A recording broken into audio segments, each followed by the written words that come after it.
मित्रांनो, कधी-कधी आईचा निर्णय चुकीचा वाटतो, पण त्या निर्णयामागे एक मोठं कारण लपलेलं असतं. आजची कथा अशाच एका आईची आहे, जिने आपल्या संपत्तीची वाटणी सगळ्यांसमोर केली, पण एका मुलाला मात्र काहीच दिलं नाही. सगळ्यांना वाटलं आईने त्याच्यावर अन्याय केला. घरातील प्रत्येकजण त्या मुलाला दोष देऊ लागला, पण खरं कारण कोणालाच माहिती नव्हतं. गावातील एका छोट्या घरात सुमित्रा नावाची एक आई राहत होती. तिचे 3 मुलं होते. मोठा मुलगा अमोल, जो पैशाला खूप महत्त्व देत होता. दुसरा मुलगा विनय होता, जो आईची काळजी घेत होता. आणि तिसरा मुलगा रोहन, जो नेहमी सगळ्यांच्या मदतीला धावून जायचा. पण घरात सगळ्यात जास्त गैरसमज त्याच्याबद्दल होता. कारण रोहनकडे मोठी नोकरी नव्हती, मोठं घर नव्हतं, महागडी गाडी नव्हती, म्हणून सगळे त्याला कमी समजायचे. एक दिवस सुमित्राने घरातील सगळ्यांना बोलवलं. तिच्या हातात काही कागद होते आणि चेहऱ्यावर गंभीर भाव होता. ती म्हणाली, आज मी माझी संपत्ती वाटणार आहे. हे ऐकताच सगळे आनंदी झाले, कारण प्रत्येकाला आपला हिस्सा मिळणार होता. पण पुढच्या क्षणी आईने असा निर्णय घेतला की सगळे आश्चर्यचकित झाले, कारण तिने मोठ्या आणि मधल्या मुलाला सगळं वाटून दिलं, पण रोहनचं नावच घेतलं नाही. घरात शांतता पसरली. रोहन फक्त आईकडे पाहत होता. त्याच्या डोळ्यात दुःख होतं, पण तो एकही शब्द बोलला नाही. अमोल हसत म्हणाला, आईला शेवटी समजलं कोण लायक आहे. हे ऐकून रोहनच्या डोळ्यात अश्रू आले, पण आई गप्प राहिली, कारण तिला माहीत होतं आज जे सगळ्यांना दिसतंय ते पूर्ण सत्य नाही. मित्रांनो, कधी-कधी ज्याच्यावर अन्याय झाल्यासारखा वाटतो, तोच व्यक्ती सगळ्यात मोठा त्याग करत असतो. पण रोहनने असा कोणता त्याग केला होता? आईने त्याला संपत्ती का नाही दिली, आणि त्या निर्णयामागचं खरं सत्य काय होतं, हे जाणून घेण्यासाठी कथा पुढे नक्की ऐका. दुसऱ्या दिवशी घरातील वातावरण पूर्ण बदललं होतं. सगळ्यांच्या मनात एकच प्रश्न होता, आईने रोहनसोबत असं का केलं? रोहन मात्र शांत होता. त्याने आईला एकही शब्द विचारला नाही, कारण त्याला आईवर विश्वास होता. पण अमोल आणि विनय मात्र नाराज होते. त्यांना वाटत होतं आपणच आईची जास्त काळजी घेतली, मग रोहनला कमी का मिळालं? अमोल आईजवळ जाऊन म्हणाला, आई, तू योग्य निर्णय घेतलास. हे ऐकून आईच्या डोळ्यात पाणी आलं, कारण तिला माहीत होतं हा आनंद कायम राहणार नाही. त्या रात्री आई एकटी बसली होती. तिच्या मनात जुने दिवस आठवत होते, जेव्हा रोहन लहान होता. वडील गेल्यानंतर घरची जबाबदारी आईवर आली होती. त्या कठीण वेळी रोहनने मोठा त्याग केला होता, पण त्याची माहिती कोणालाच नव्हती. रोहनने स्वतःची स्वप्न सोडली. आईसाठी आणि कुटुंबासाठी तो नेहमी सगळ्यांच्या मागे उभा राहिला, पण आज त्याच्यावरच सगळे प्रश्न उभे करत होते. मित्रांनो, आयुष्यात कधीही फक्त दिसण्यावर गोष्टीवर विश्वास ठेवू नका, कारण प्रत्येकाच्या मनात एक न सांगितलेली कहाणी असते. दुसऱ्या दिवशी एक अनोखी घटना घडली, ज्यामुळे सगळ्यांचे विचार बदलणार होते. घरात एक अनोळखी व्यक्ती आली. तिला पाहून आई घाबरली. अमोलने विचारलं, तुम्ही कोण? त्या व्यक्तीने रोहनकडे पाहिलं आणि म्हणाली, मला यांच्याशी एक महत्त्वाचं बोलायचं आहे. सगळे आश्चर्याने रोहनकडे पाहू लागले, कारण त्या व्यक्तीच्या हातात असे काही कागद होते जे पाहून संपूर्ण कुटुंब हादरणार होतं. आईने इतके दिवस लपवलेलं सत्य आता समोर येणार होतं. पण ते सत्य नेमकं काय होतं? रोहनने असा काय त्याग केला होता, आणि आईने संपत्ती वाटताना खरं काय लपवलं? हे जाणून घेण्यासाठी कथा पुढे नक्की ऐका. त्या अनोळखी व्यक्तीने हातातील कागद टेबलावर ठेवले. सगळ्यांच्या नजरा त्या कागदावर खिळल्या होत्या. अमोलने घाईने कागद उचलले आणि वाचायला सुरुवात केली. पहिल्याच ओळीत त्याला धक्का बसला, कारण त्या कागदामध्ये रोहनचं नाव होतं. अमोल गोंधळून आईकडे पाहू लागला. आई मात्र शांत बसली होती. विनयने विचारलं, "आई, हे काय आहे?" पण आईने काही उत्तर दिलं नाही. ती फक्त रोहनकडे पाहत राहिली. रोहनच्या डोळ्यात जुनी आठवण दिसत होती. त्या व्यक्तीने हळू आवाजात सांगितलं, "तुम्हाला वाटतं रोहनला काहीच मिळालं नाही, पण खरं सत्य वेगळंच आहे." हे ऐकून सगळे शांत झाले. त्या व्यक्तीने पुढे सांगितलं, "काही वर्षापूर्वी तुमच्या घरावर मोठं संकट आलं होतं. तेव्हा रोहनने एक मोठा निर्णय घेतला, ज्याची माहिती कुणालाच नव्हती. वडिलांच्या मृत्यूनंतर घर कर्जात गेलं होतं. सगळ्यांना वाटलं घर विकावं लागेल, पण रोहनने स्वतःची इच्छा सोडली.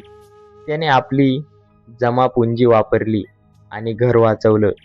हे ऐकून अमोल थक्क झाला, कारण त्याला ही गोष्ट माहीत नव्हती. विनयच्या डोळ्यात अश्रू आले. तो रोहन जवळ गेला, पण रोहनने त्याला थांबवलं, कारण त्याला कधीच प्रसिद्धी नको होती. त्याला फक्त आई आनंदी हवी होती. मित्रांनो, खरं प्रेम कधीही स्वतःची जाहिरात करत नाही. ते शांतपणे सगळ्यांसाठी जगत. आईने संपत्तीची वाटणी करताना रोहनला कमी दाखवलं, पण त्यामागे एक मोठं कारण होतं. कारण आईला माहिती होतं रोहनला पैशाची गरज नव्हती. त्याच्याकडे सगळ्यात मौल्यवान गोष्ट होती आईचा विश्वास. पण अजूनही एक सत्य लपलेलं होतं. त्या कागदामध्ये फक्त रोहनचा त्याग नव्हता, तर आईने घेतलेला एक मोठा निर्णय होता, जो ऐकून सगळ्यांच्या पायाखालची जमीन सरकणार होती. कारण आईने संपत्ती वाटताना एक मुलाला दूर केलं नव्हतं, तर त्याला एक मोठ्या जबाबदारीपासून वाचवलं होतं. पण ती जबाबदारी काय होती आणि आईने असं का केलं, हे सत्य पुढच्या भागात समोर येणार होतं. आईच्या निर्णयामागे लपलेलं सत्य आता हळूहळू समोर येत होतं. घरातील प्रत्येकजण शांत बसला होता, कारण आजपर्यंत ज्याला सगळ्यांनी कमजोर समजलं होतं, तोच रोहन सगळ्यात मोठा आधार निघाला. अमोलच्या मनात पश्चाताप होता. त्याला आठवत होतं किती वेळा त्याने रोहनला कमी समजलं, किती वेळा त्याच्या साधेपणावर हसला. पण आज सत्य वेगळंच होतं. त्या व्यक्तीने पुढचा कागद आईसमोर ठेवला आणि म्हणाला, "हा निर्णय तुमच्या आईने का घेतला, हे आता सगळ्यांना समजेल." अमोलने कागद हातात घेतला. त्यावर लिहिलं होतं, "माझ्या मुलासाठी शेवटचा निर्णय." सगळ्यांच्या मनात भीती निर्माण झाली.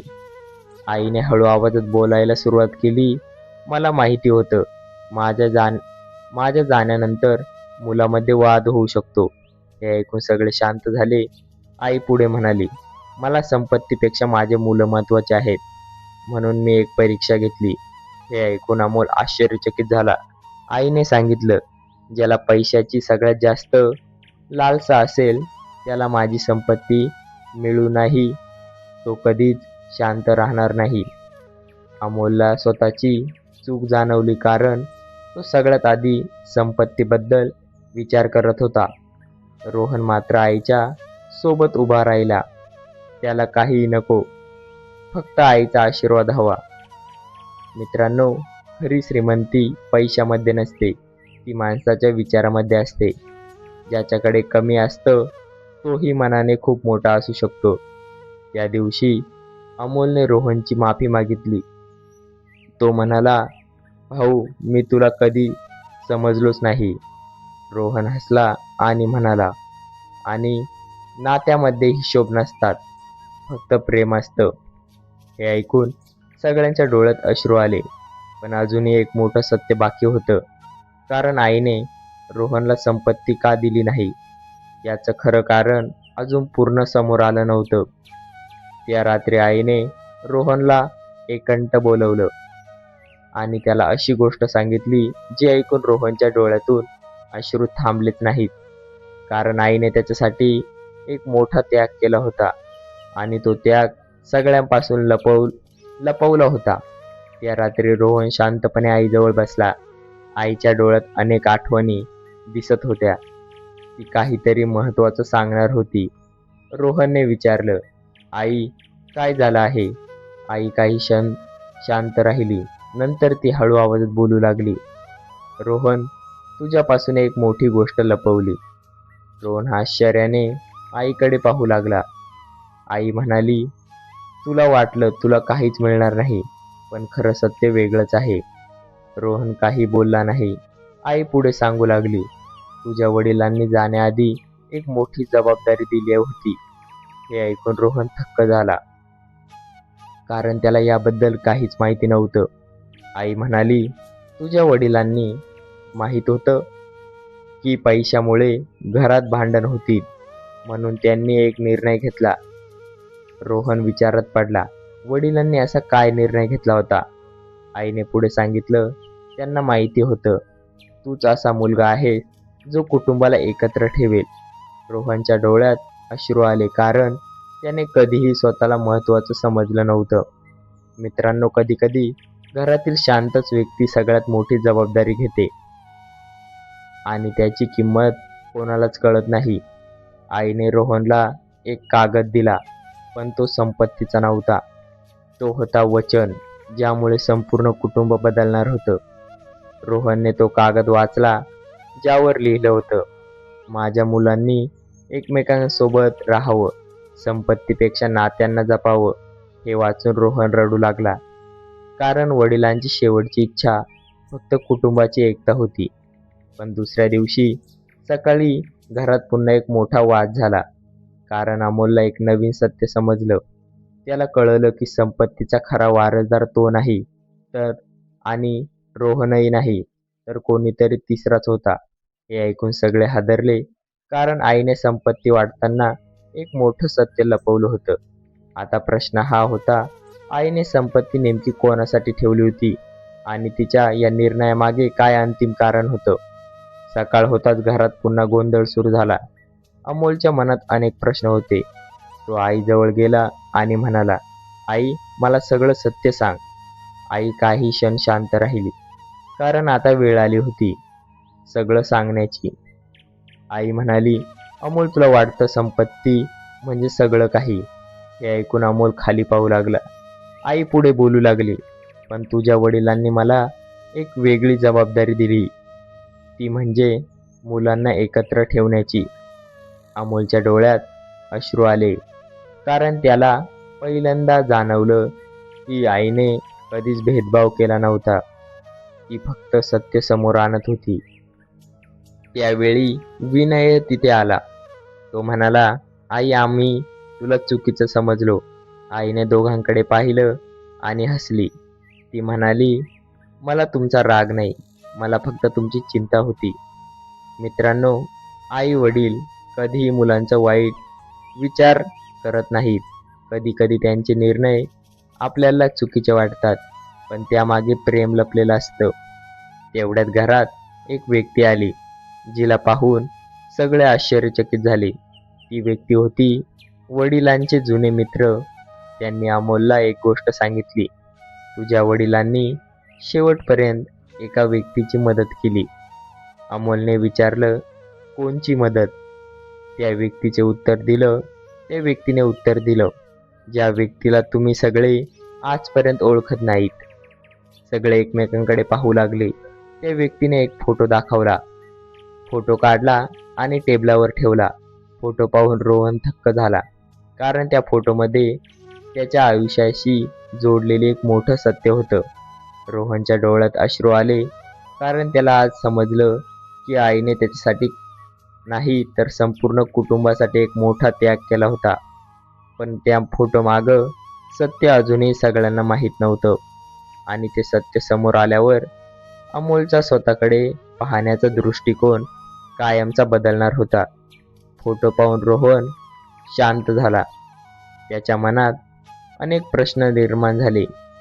अमोलने फोटो हातात घेतला आणि विचारलं, यात असं काय आहे? वडिलांचे जुने मित्र शांतपणे बोलू लागले, हा फोटो फक्त फोटो नाही, यामध्ये तुमच्या वडिलांचा मोठा त्याग आहे. सगळे लक्षपूर्वक ऐकत होते. ते पुढे सांगू लागले, काही वर्षापूर्वी तुमच्या कुटुंबावर खूप मोठं संकट आलं होतं. तेव्हा सगळ्यांना फक्त पैशाची चिंता होती. पण तुमच्या वडिलांना वेगळंच काही दिसलं. त्यांना माणसं वाचवायची होती.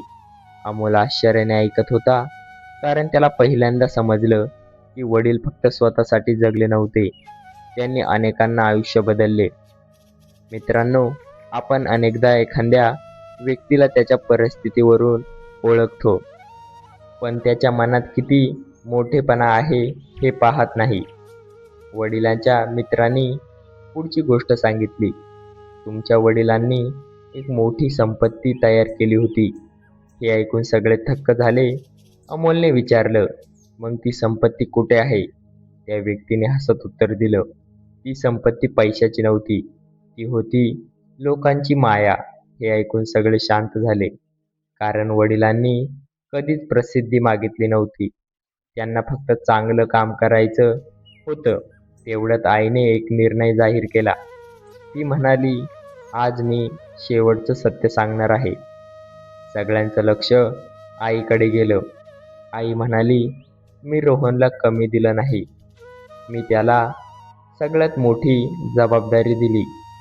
हे ऐकून रोहन आश्चर्यचकित झाला.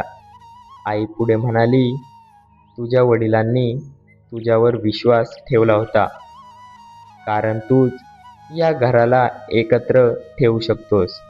रोहनच्या डोळ्यात अश्रू आले, कारण त्याला पहिल्यांदा समजलं की आईचा निर्णय अन्याय नव्हता, तो एक विश्वास होता. पण तेवढ्यात अमोलला त्या कागदामध्ये एक नवीन नाव दिसलं.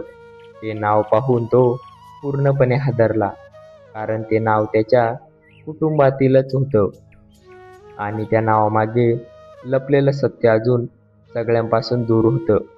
त्या कागदावर लिहिलेलं नाव पाहून अमोल पूर्ण हादरला, कारण ते नाव होतं त्याच्या स्वतःच्या काकांचं. सगळे एकमेकांकडे पाहू लागले. घरात पुन्हा शांतता पसरली. अमोलने विचारलं, यांचा आणि आपल्या कुटुंबाचा काय संबंध आहे? वडिलांचे मित्र हळू आवाजात सांगू लागले, काही वर्षापूर्वी तुमच्या काकांनी तुमच्या वडिलांना मोठी मदत केली होती. पण त्यानंतर एक गैरसमज संपूर्ण कुटुंबात निर्माण झाला. तुमच्या वडिलांनी कधीही कोणाला दोष दिला नाही, कारण त्यांना नाती जपायची होती. अमोल शांतपणे सगळं ऐकत होता. त्याला जाणवलं, आपण फक्त संपत्ती पाहिली, पण मागचं सत्य पाहिलं नाही. मित्रांनो, कधीकधी आपल्या जवळचे लोक चुकीचे वाटतात, पण त्यांच्या मनातली गोष्ट आपल्याला माहीत नसते. आई पुढे बोलू लागली, म्हणूनच मी असा निर्णय घेतला.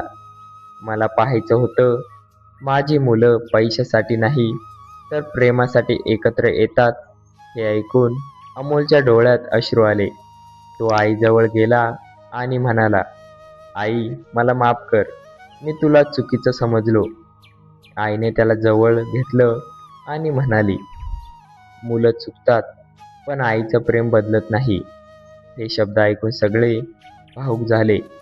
पण अजूनही एक प्रश्न सगळ्यांच्या मनात होता. जर आईने रोहनवर विश्वास ठेवला होता, तर त्याला संपत्तीपासून दूर का ठेवलं? तेवढ्यात रोहनने एक मोठी गोष्ट सगळ्यांसमोर सांगितली, जी ऐकून अमोल आणि विनय दोघेही थक्क झाले. रोहन म्हणाला, आईने मला कधीही दूर केलं नव्हतं. मी स्वतःहून एक निर्णय घेतला होता. सगळे आश्चर्याने रोहनकडे पाहू लागले, कारण आता खरं सत्य रोहनच्या तोंडून समोर येणार होतं. तो निर्णय काय होता आणि रोहनने सगळ्यांपासून काय लपवलं होतं? रोहन शांतपणे सगळ्यांसमोर उभा राहिला. त्याच्या डोळ्यात जुन्या आठवणी होत्या. अमोल आणि विनय लक्ष देऊन ऐकत होते. रोहन हळू आवाजात बोलायला सुरुवात केली, आईने मला कधीही दूर केलं नाही. मी स्वतःहून एक निर्णय घेतला होता. हे ऐकून सगळे आश्चर्यचकित झाले. रोहन पुढे सांगू लागला, वडील गेल्यानंतर घराची परिस्थिती खूप खराब झाली होती. सगळ्यांना वाटलं आपण संपलो, पण आईने कधी हार मानली नाही. त्यावेळी मी ठरवलं की माझ्या भावाचं आयुष्य माझ्यामुळे थांबणार नाही. मी माझी स्वप्न सोडली आणि कुटुंबासाठी काम सुरू केलं. अमोलच्या डोळ्यात अश्रू आले, कारण त्याला आज पहिल्यांदा भावाचा खरा त्याग समजला. रोहन पुढे बोलला, मला माहिती होतं, आई माझ्यासाठी काळजी करत होती, पण मला कुटुंब आनंदी हवं होतं. मित्रांनो, काही नाती शब्दांनी नाही तर त्यागाने ओळखली जातात. रोहनने कधीही कोणाकडून कौतुक मागितलं नाही. याला फक्त आपल्या लोकांचं सुख महत्त्वाचं वाटलं. अमोल रोहन जवळ गेला आणि त्याचा हात धरला. तो म्हणाला, भाऊ, मी तुला नेहमी कमी समजलो, पण आज तुझी खरी किंमत समजली. रोहन हसला आणि म्हणाला, नात्यांमध्ये कोणी मोठं लहान नसतं, फक्त प्रेम मोठं असतं. आई हे सगळं पाहत होती. तिच्या डोळ्यात आनंदाचे अश्रू होते, कारण तिची एकच इच्छा आज पूर्ण झाली होती. तिचे मुलं पुन्हा एकत्र आली होती. पण अजूनही एक शेवटचं सत्य बाकी होतं. आईने संपत्तीची वाटणी करताना रोहनला कमी का दाखवलं, याचं अंतिम कारण अजून सगळ्यांना समजायचं होतं. तेवढ्यात आईनं एक शेवटचा निर्णय सांगितला आणि तो ऐकून सगळे पुन्हा एकदा हादरले. कारण आईने संपत्तीपेक्षा मोठी एक गोष्ट मुलांच्या नावावर केली होती. ती गोष्ट काय होती आणि आईचा अंतिम निर्णय काय होता, हे पुढच्या आणि शेवटच्या भागात समोर येईल. आई शांतपणे सगळ्यांकडे पाहत होती. तिच्या चेहऱ्यावर समाधान होतं, कारण आज तिच्या मुलांनी खरं सत्य समजलं होतं. आईने हळू आवाजात बोलायला सुरुवात केली, मुलांनो, मला कधीच संपत्तीची चिंता नव्हती. मला फक्त तुमचं नातं टिकवायचं होतं. हे ऐकून सगळ्यांच्या डोळ्यात अश्रू आले. आई पुढे म्हणाली, ज्या दिवशी मी संपत्ती वाटली, त्या दिवशी मी तुमची परीक्षा घेतली. अमोल खाली मान घालून उभा होता, कारण त्याला स्वतःची चूक पूर्णपणे समजली. आई म्हणाली, संपत्ती आज मिळेल, पण नाती तुटली तर ती पुन्हा मिळत नाहीत. मित्रांनो, आयुष्यात पैसा महत्त्वाचा असतो, पण आई वडिलांचं प्रेम आणि आशीर्वाद यापेक्षा मोठं काहीही नसतं. आईने सांगितलं, मी रोहनला कमी दिलं नाही. मी त्याच्यावर सगळ्यात मोठा विश्वास ठेवला. रोहनच्या डोळ्यात अश्रू आले, कारण आईने त्याची किंमत आज सगळ्यांसमोर सांगितली होती. अमोल आणि विनयने रोहनची मनापासून माफी मागितली. ते म्हणाले, भाऊ, आम्ही तुला ओळखलंच नाही. रोहनने दोघांना जवळ घेतलं आणि म्हणाला, आपण सगळे एकत्र असणं हीच माझी सगळ्यात मोठी संपत्ती आहे. त्या दिवसापासून घरातील वातावरण पूर्ण बदललं. जिथे आधी पैशावर चर्चा व्हायची, तिथे आता प्रेमाची भाषा होती. अमोलने आईची जास्त काळजी घ्यायला सुरुवात केली. विनयनेही रोहनसोबत मिळून कुटुंबाला पुन्हा एकत्र केलं आणि रोहन, ज्याला सगळे कमजोर समजत होते, तोच आज सगळ्यांचा आधार झाला. काही महिन्यांनी आईने पुन्हा सगळ्या मुलांना बोलवलं आणि म्हणाली, आज मला एक समाधान आहे. माझी संपत्ती नाही, माझी मुलं माझ्यासोबत आहेत. हे ऐकून सगळ्यांच्या डोळ्यात अश्रू आले, कारण शेवटी सत्य समोर आलं. आईने भेदभाव केला नव्हता. तिने फक्त आपल्या मुलांना नात्याची किंमत शिकवली होती. लक्षात ठेवा, दिसणाऱ्या गोष्टीवर कधीही निर्णय घेऊ नका, कारण प्रत्येक माणसामागे एक न सांगितलेली कहाणी असते. आणि कधी कधी ज्याला आपण सगळ्यात कमी समजतो, तोच व्यक्ती आपल्याला आयुष्यातील सगळ्यात मोठा आधार असतो. मित्रांनो, या गोष्टी पाहून तुम्हाला थोडं जरी मनाला भिडली असेल, तर आपल्या चॅनलला आजच सबस्क्राईब करा.